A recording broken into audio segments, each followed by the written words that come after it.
Let me remind you, Africa remains attractive. Why is Africa so attractive? Throughout the ages, it has always been attractive. It was attractive to the Portuguese and the Spaniards, but I'm not going to say that. It was attractive to the Arabs, but I'm not going to say that. It was attractive to the Jews, but I will not say that. What I'm going to say that is attractive again. It is so attractive that every 2 years the Japanese call our leaders to Japan. That is how attractive Africa is. They call them to Japan in order to discuss how Japan is going to work with Africa for the benefit of Africa. I do not believe it.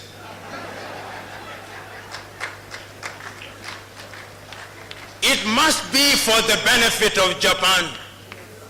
It is so attractive that the Chinese leaders call Africans to Beijing every year. The 54 of them, they call them to Beijing.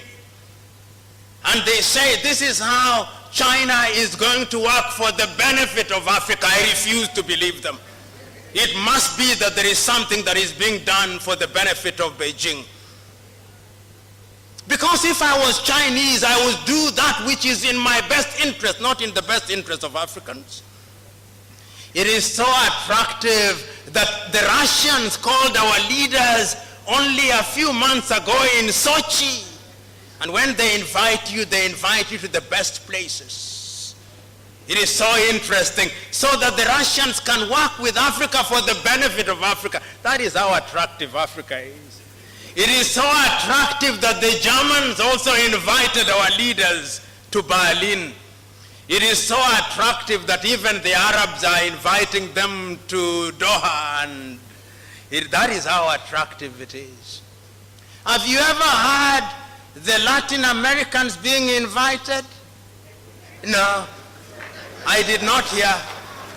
Have you ever heard the Arabs being invited? No.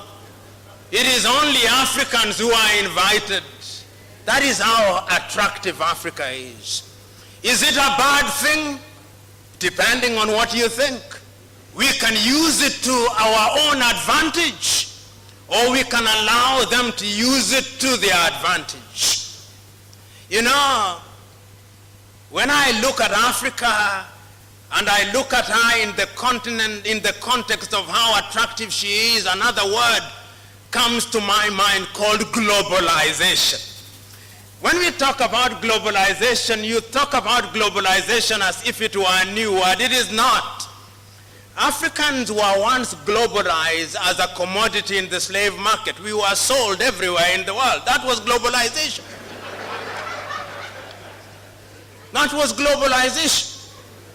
Then we were globalized again through colonization. Then we were globalized again through neo-colonization. Now we are being globalized in the context of opening our markets. It is Mwalimu Julius Kambarage Nyerere who in one of his many enlightened moments said, when I hear the Europeans saying that we should open our markets in the name of globalization, and they say that the rules are the same, I laugh, Mwalimu said. And he said, it is like a boxing match. The rules are the same. But you don't put a heavyweight boxer and a lightweight boxer and say the rules are the same. It is murder.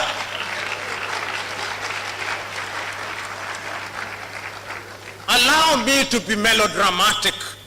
You imagine the United States of America with a GDP of anything between 14 trillion and 15 trillion is now entering into a bilateral arrangement with Lesotho, whose GDP is 2 billion. And you say the rules are the same. It is a joke. It is murder.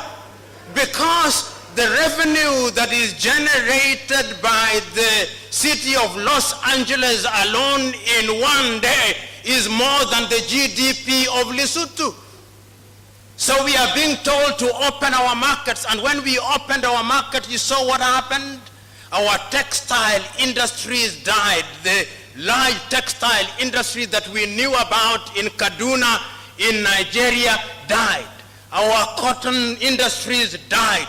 Our sugarcane industries died.